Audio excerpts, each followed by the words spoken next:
Assalamualaikum warahmatullahi wabarakatuh. Bagaimana kabarnya anak-anakku semuanya? Ibu harap selalu dalam keadaan sehat ya. Hari ini kita akan membahas tentang pertumbuhan ilmu pengetahuan pada masa Daulah Abbasiyah. Masa ini dikenal sebagai zaman keemasan Islam, di mana terjadi perkembangan pesat dalam berbagai bidang ilmu pengetahuan dan kebudayaan. Mari kita pelajari sejarah Daulah Abbasiyah serta perkembangan ilmu pengetahuan dan kebudayaannya. Daulah Abbasiyah adalah dinasti kedua dalam sejarah Islam yang didirikan setelah menggulingkan Daulah Umayyah. Pada tahun 750 Masehi, dinasti ini didirikan oleh Abdullah Al-Saffah bin Muhammad bin Ali bin Abdullah bin Abbas, yang masih keturunan dari paman Nabi Muhammad SAW, yaitu Abbas bin Abdul Muttalib.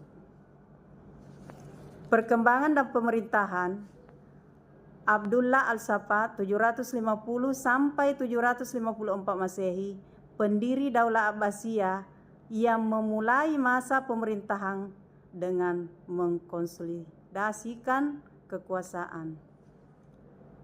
Abu Ja'far Al-Mansur 754 sampai 775 Masehi, khalifah kedua yang memperkuat fondasi kekhalifahan dan memindahkan ibu kota dari Damaskus ke Baghdad. Al-Mansur juga memulai pembangunannya dengan kota Baghdad yang menjadi pusat peradaban Islam. Harun ar-Rasyid 786 sampai 809 Masehi, khalifah yang memerintah pada puncak kejayaan Abbasiyah pada masa pemerintahannya. Baghdad menjadi pusat ilmu pengetahuan dan kebudayaan dunia. Al-Ma'mun 813 sampai 833 Masehi, khalifah yang terkenal dengan mendirikan Baitul Hikmah, House of Wisdom, di Baghdad, sebuah pusat studi dan perpustakaan besar yang menjadi simbol kemajuan ilmu pengetahuan. Nah, selanjutnya anak-anakku, bagaimana pertumbuhan ilmu pengetahuannya? Yang pertama, astronomi. Ilmuwan muslim pada masa Abbasiyah melakukan observasi dan penelitian astronomi yang maju. Mereka membangun observatorium dan mengembangkan tabel astronomi yang sangat akurat. Tokoh terkenal seperti Al-Farghani dan Al-Battani membuat kontribusi penting dalam bidang ini. Yang kedua, matematika. Pengembangan ilmu matematika termasuk aljabar, aritmetika, dan geometri semangat maju pada masa ini. Al-Khawarizmi, seorang matematikawan terkenal, menulis buku tentang aljabar yang menjadi rujukan di Eropa selama berabad-abad. Yang ketiga, kedokteran.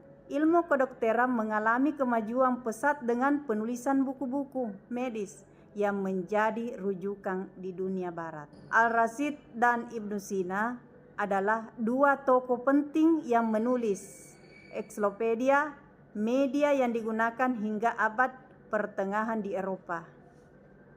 Yang keempat, filsafat. Pemikiran filsafat berkembang dengan pesat, di mana para ilmuwan muslim mengkaji karya-karya filosof Yunani dan mengembangkannya sesuai dengan ajaran Islam. Al-Farabi dan Ibnu Rushd adalah contoh filsuf muslim yang terkenal. Terakhir, bagaimana pertumbuhan kebudayaannya anak-anakku? Seni dan arsitektur pada masa Abbasiyah.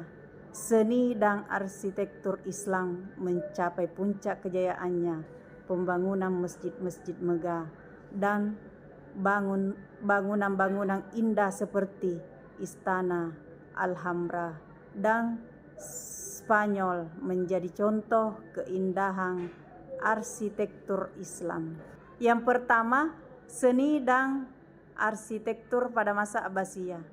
Seni dan arsitektur Islam mencapai puncak kejayaannya, pembangunan masjid-masjid megah dan bangunan-bangunan indah seperti Istana Alhambra dan di Spanyol menjadi contoh keindahan arsitektur Islam. Yang kedua, sastra. Sastra Arab berkembang pesat dengan penulisan puisi, prosa, dan karya-karya sastra lainnya. Banyak sastrawan dan penyair terkenal muncul pada masa ini, termasuk Al-Mutanabbi dan Abu Nuwas.